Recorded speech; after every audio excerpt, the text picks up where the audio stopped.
Ha habido un incremento, sobre todo en el momento del aislamiento obligatorio, el ASPO, de esta época del año pasado, por razones obvias de que la necesidad de la convivencia forzada, decíamos nosotros, de agresor y víctima, y la imposibilidad de poder trasladarse o irse del domicilio o de resolver la disputa retirándose uno de los componentes de la relación. Y eso significó no un aumento significativo, pero sí hubo un incremento de casos. Y con respecto a las personas, o sea, a las víctimas, si hablamos dentro de lo que es violencia familiar, desde el concepto que uno conoce puede ser tanto los hombres, las mujeres, los niños o las niñas que forman parte de una familia. ¿Quiénes son las mayor víctimas en este concepto de violencia familiar? La mayoría de los casos, lamentablemente para el colectivo femenino, son las mujeres, yo te diría en un porcentaje del 75%, por decir alguna cifra rápida. Con los niños, afortunadamente, no hay violencia directa, sino la indirecta a través de la vulneración de algún derecho, como por ejemplo la no asistencia a clases o el abandono del niño o el niño que está en situación de calle, que no deja de ser violento, pero que no, yo le digo que no es una violencia ejercida directamente por el progenitor, sino de manera indirecta. La desatención, el descuido, el abandono, que también obviamente constituyen una forma de violentar los derechos de ese niño, pero que no son consecuencia de lo que la ley de violencia familiar, a mi humilde entender, busca erradicar. Y sí hemos notado con cierta alarma, porque no deja de ser una cuestión de familia y de solidaridad y social, violencia sobre el adulto mayor, que se ponen en manifiesto, digamos, aspectos bastante desagradables de las personas a partir de que los ancianos son prácticamente cosificados.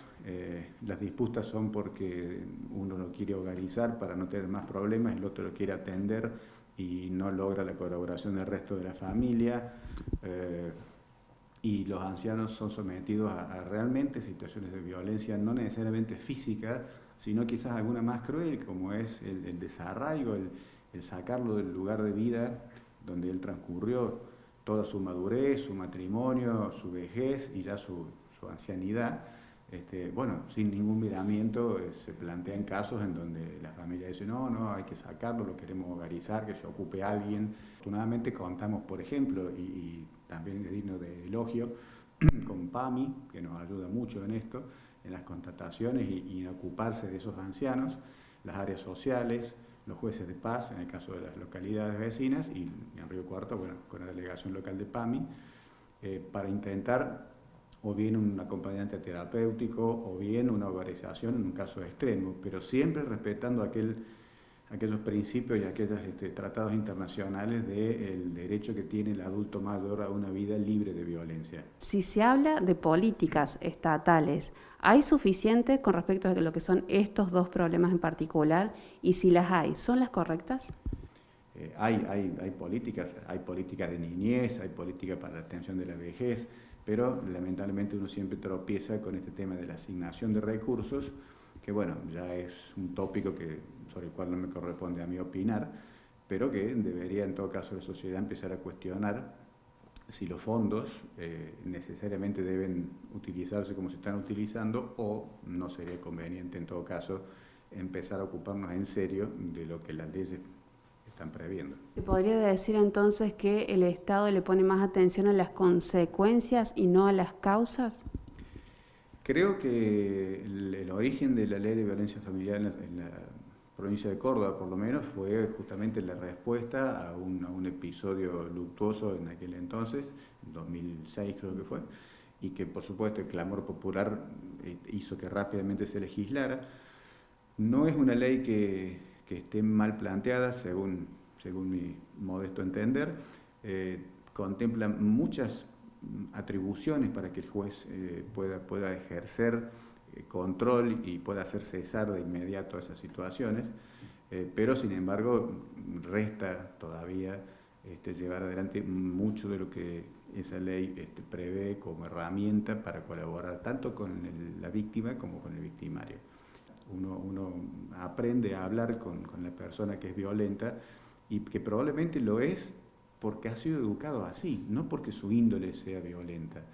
Y cuando uno logra reflexionar con los escasos conocimientos de estas interdisciplinas que uno tiene, se da cuenta que se puede modificar ese patrón una vez que le dicen, bueno, a ver, ya te excluimos una vez, perdiste tu familia, no tenés contacto con tus hijos, no tenés contacto con tu familia ampliada, sos el aislado, sos el paria de la familia porque sos violento, a vos te gusta vivir así, te parece que... Y la persona empieza a reflexionar incluso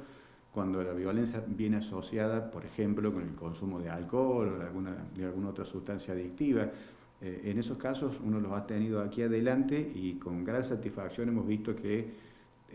han comprendido, se han dado cuenta de lo que han perdido por ese patrón de conducta, por esa manera de considerar a su mujer, a su familia, a su hijo. Han acudido a un dispensario donde se da un tratamiento a través de psicólogos, que si bien no es específico, es un paliativo a lo que yo pretendo como tratamiento específico, ¿no? Pero hemos logrado en algunos casos puntuales muy buenas respuestas. Varones que nos han venido a agradecer a la barandilla de que, bueno, gracias a la intervención y a la obligación y a la imposición de tratamientos, ellos han podido recuperar su pareja, han podido volver a ver a sus hijos, han podido reinsertarse en un grupo familiar, o sea que es recuperable el violento.